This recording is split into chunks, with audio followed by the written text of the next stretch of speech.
Good morning, Dungeon Ravenstein backers. This is Justin from Flashhammer Creative Studios, checking in with everybody.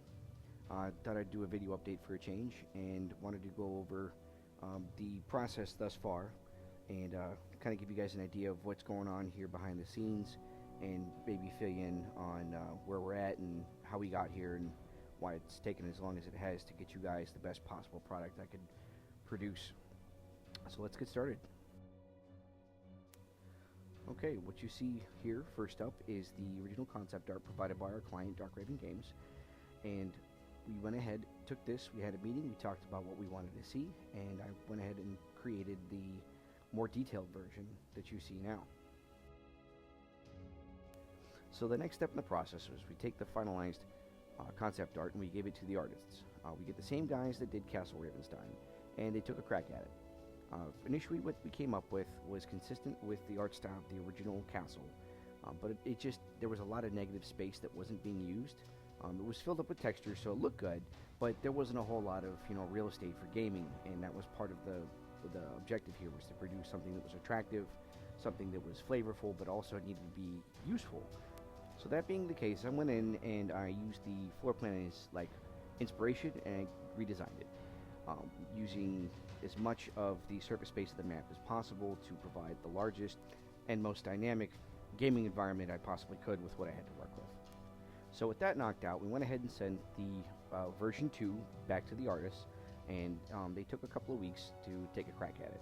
Now I went through about a dozen different revisions as we went along. It started out like it was real good, and then as we got further along, it got worse and worse.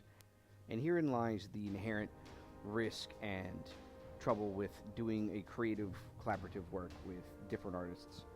You got to make sure that everybody's got the same vision, and everybody has an agreement on how you're going to get from the drawing board to a finished product.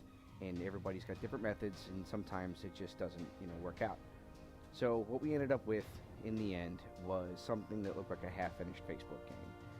The artists were frustrated. They weren't able to show me something that was even remotely close to what I was asking for, and it just got to be where we had to agree to disagree, and we parted ways. So I went ahead and I cleaned up our concept art, and I went looking for some new artists. This next image should be familiar. This was where we were at with level 1 when we started the Kickstarter. Aesthetically, this is far more in line with what we were originally hoping to achieve. Obviously, it's not done, and there was a lot of finishing work that had to be done, but all we were able to pay for out of pocket initially was the principal artwork, and then I put this the sample together to show off to you guys, to show you, an idea of what it was going to look like. Unfortunately, when we got around to actually putting together the full resolution version, we found that when blown up and printed out, it just was lacking a lot of the detail we were looking for, and there were multiple technical issues with the grid, because with the standard, the 1-inch grid that we use for role-playing, and last but not least, and probably the most disappointing of all, was the fact that the two different art styles the guys we were working with, when put next to each other, there was such a stark contrast that it just wasn't going to work. The cave system was beautiful in its own right, but compared to the technical stuff, it was, it's like trying to compare vectored art next to like hand-painted art. So because of all of the problems we were having with this version, we had to move on to version 3. Since we had all of the principal artwork knocked out from the original versions of the rooms, I had a really good starting point. So rather than do the whole thing over by hand, I went ahead and did it on the computer, and it gave me a far more accurate sense of space and what I had to work with, where I could put things. Now really the only bits that I was going to have to redo were the caves, the Dragon Vault, and the Evil Temple was going to get changed from a horizontal layout to a vertical one, as you can see here. So we moved the entrance of the dungeon using the same file. I just scooted it over into the middle, and the exit is now going to be where you guys come out with the painting, the original painting for the project. The cover art is actually going to be the exit into the second level. That's up in the upper right hand corner there. I did a preliminary layout of where I wanted to put the caves. That whole shtick is still going to be part of the project, except instead of using the original walls, we're going to use the cave floors as like a texture map. I'm going to redesign everything to look a little more natural, a little more neutrally lit. I liked all the color we had originally, so I'm gonna try to include that as much as I can without it making like pop, like just in your face. Okay, so I talked to you previously about the issues we had with the art and how it wasn't quite as consistent as we wanted. So what I had our artist do is the guy that did the cave system, since we weren't using much of the caves anymore. I asked him to go through and take the props that the dungeon guy had done and redo them in his own style. And as you can see here with the sarcophagi and the night rooms, these were completely redone. He gave me the art for them, and then I just added a little depth. You can see the one that's cracked open a little bit. I tried to keep these formatted in as close to the original style as possible, so everybody gets paid the necessary respect. And I really like the flavor that our dungeon guy had put in here originally. You'll see these purple lights here in the middle and then the lower left-hand corner. That was meant to represent like areas that were spider infested, that were corrupted by these spiders, because they are semi-demonic according to the lore here.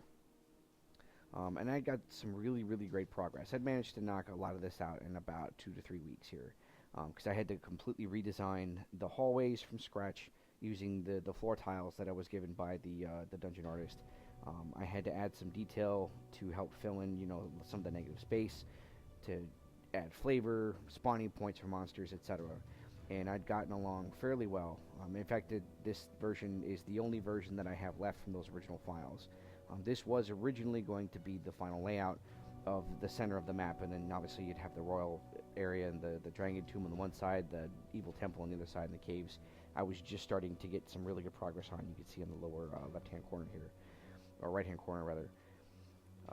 Unfortunately, I ran into a technical problem. Back in August, shortly after we funded, we were getting along pretty well, and we had a technical problem. Our computer caught fire. The one that we had all of our stuff on, the workhorse that was going to do the high-resolution finishing work and everything. As irony would have it, I had a spider nest growing inside my tower, and it was getting into the power supply, and one of the spiders, I guess, stepped on a couple of wires, and poof, the whole thing went up in flames. I'm fine. There was no damage to my house, a little damage to my desk, and I had to rebuild most of the inside of my computer, including replacing one of my hard drives. I was able to recover most of my data, but unfortunately everything that I'd worked on for version 3 had been lost. But when I went through to start getting everything worked back up again, I caught a few errors that I'd made, technical errors, and thus version 4 was born. This time around, I decided to build in a failsafe to make sure that I didn't mess up the grid, that everything was proportioned correctly, so I didn't get a skewed vision. One of the errors I found was, in fact, that I miscalculated when I'd measured out the dimensions of the primary hallway, and we ended up like squishing everything together for no reason. So when I went to do the rebuild, nothing was fitting in correctly.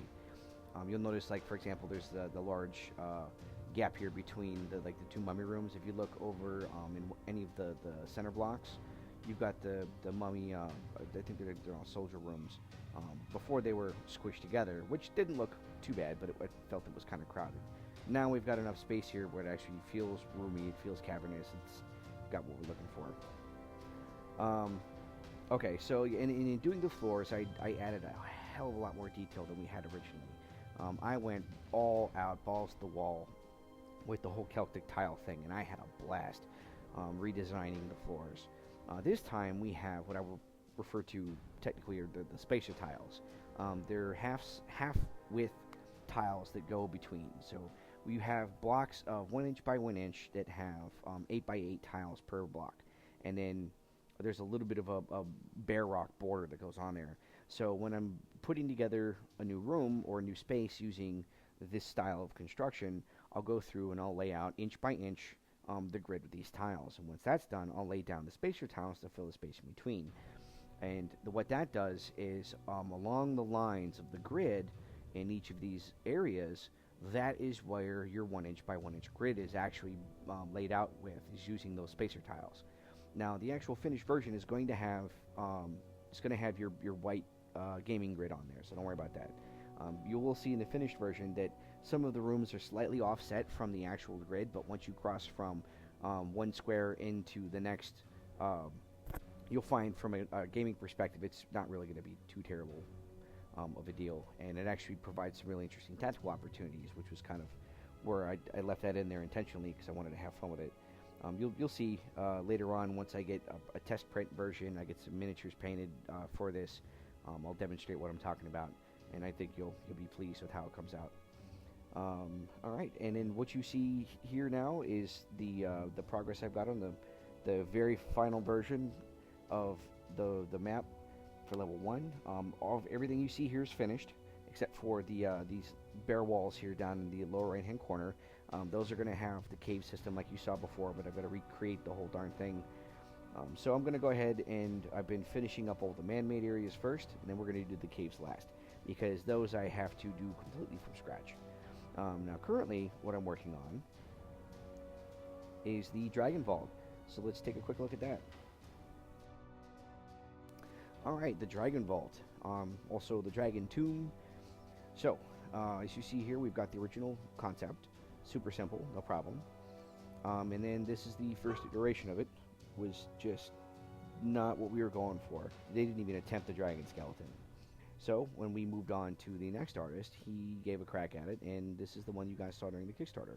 Now there were mixed reviews with this version. Most of the backers seemed to like it, and the client was not impressed with the level of detail, but this also was just, like I said, the principal artwork. There was still a lot of finishing work that was going to get done to it.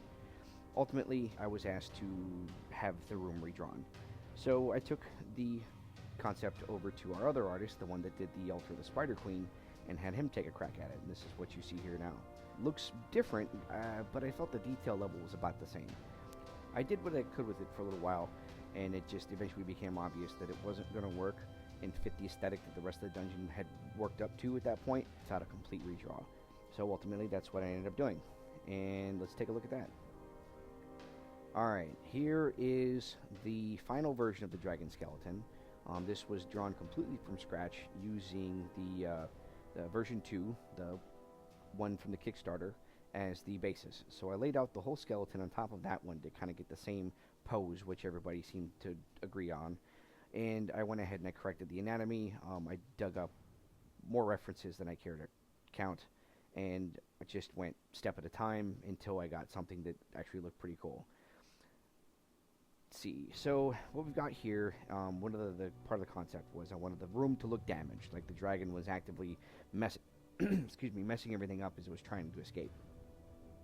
That's where the floor is going to be all beat up. You'll see that one of the center columns here at the bottom here is missing, which is what caused the cave-in, which is what killed the dragon.